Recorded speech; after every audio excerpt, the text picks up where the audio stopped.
Machiegni kendo nyako Ramogi, jatend piny William Ruto ochiwo koke winjruok kod kembe ji giwegi moko e piny China kod sirikand China mondo giket mwandu e pachoka.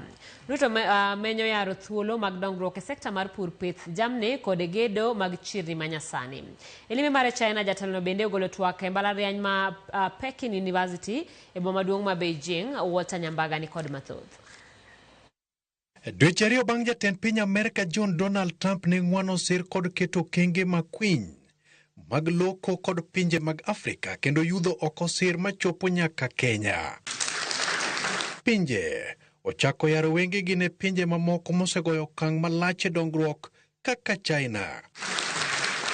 Gisani jatend piny William Ruto bedo achiel kuom jotend pinje molimo China e kama ochopo e winjruok kod kembe mag ji giwegi to kod sirikand China e weche keto mwandu pachoka e kaka yore mag nyayo yuto e sekta mar pur. I invite Chinese investors to explore a wide array of opportunities and priority sectors in Kenya that are ripe with opportunity.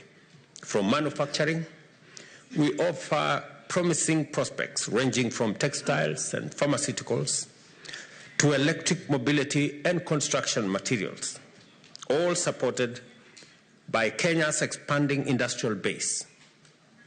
In agriculture and agro-processing, where our rich agricultural base offers a double-digit return on investment. China stands ready to work together with Kenya to jointly defend the rules-based multilateral trading system, to uphold trade liberalization and facilitation, and inject more of a stability and certainty into global economy and global trade. Twak mare kod tend China kanyakla kod migepe mamoko mosingo chwalo badgi yore mag siro rage mag gedo mag chirni. Ruto menyo kaka inyal ger chirni manyasani man kod rang'iny moniang' e kaka China singo kelo lony maggi gedo pachoka. My current visit seeks to chart a new course towards mutual prosperity. We are seeking strategic partnerships to expand our infrastructure, including transport, energy, logistics, and urban development. Kenya is open for business. Kenya in trade and commerce is not mutually exclusive to the growth of China. So as the China trade grows, so can the Kenyan trade. And we also want to encourage our business people to take advantage of that, and we'll be having conversations around how we can be able to open more exports to this country. We have invested in the construction of factory buildings covering an area of 100,000 square meters since last year in S River Export Processing Zone.